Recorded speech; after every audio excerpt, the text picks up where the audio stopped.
Today I just want to give you a basic introduction to different yarn fibers. There's three categories of yarn: natural fibers, synthetic fibers, and blends. Within these categories there are dozens of different types of fibers. We'll start by focusing on the main characteristics of natural and synthetic. Natural fibers come in two types: animal and plant. Some examples of animal fibers would be wool, angora, silk, and cashmere. Some types of plant fibers are cotton, linen, bamboo, or hemp. Synthetic fibers, on the other hand, would be man-made materials such as polyester, rayon, acetate, or nylon. Now, each of these yarns have their own pros and cons, but of course keep in mind that these are all generalizations. Natural fibers tend to be warmer. Wool, for example, is renowned for its ability to retain body heat even when wet. Synthetic fibers often don't insulate nearly as well. Natural fibers are usually softer, and many, such as cotton, will continue to get more comfortable with wear. They also tend to have a richer, more pleasant feel to them, even aside from the softness, whereas many people can find the plasticky feeling of some synthetic yarns a bit irksome. Natural fibers can be great at absorbing and wicking moisture away from the body, and they're good for lighter, summery clothing.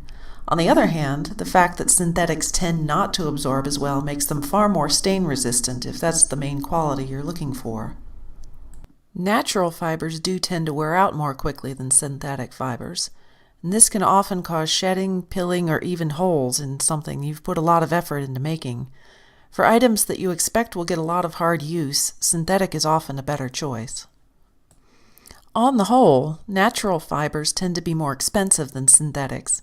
Since natural fibers take more time and effort to grow and raise, the production process of synthetics often means they can be produced more cheaply.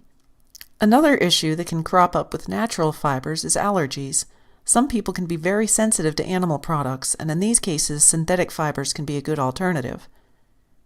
Natural fibers have a tendency to shrink or bleed dyes when washed, whereas synthetics tend not to have this issue as often.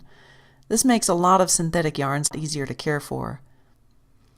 Natural fibers also tend to have somewhat of a give to them, which can be a pro or a con depending on the final product. Synthetic yarns are usually more rigid, and if forced out of shape will stay that way permanently. And finally, when it comes to variety, though there are numerous kinds of natural materials to choose from, a good deal of the novelty yarns you will find will be synthetic. If you're looking for a fringy texture or a metallic sparkly yarn, you'll most likely end up with a synthetic. There are, as I said, exceptions to all of these.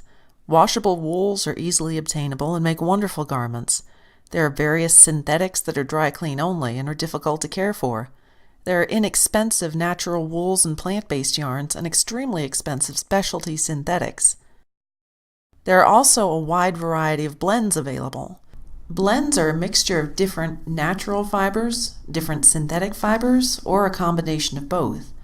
And often a blend will lend a yarn some of the best characteristics of each fiber, such as the lightweight softness of cotton mixed with the durability of an acrylic, or the texture of angora mixed with the strength of wool.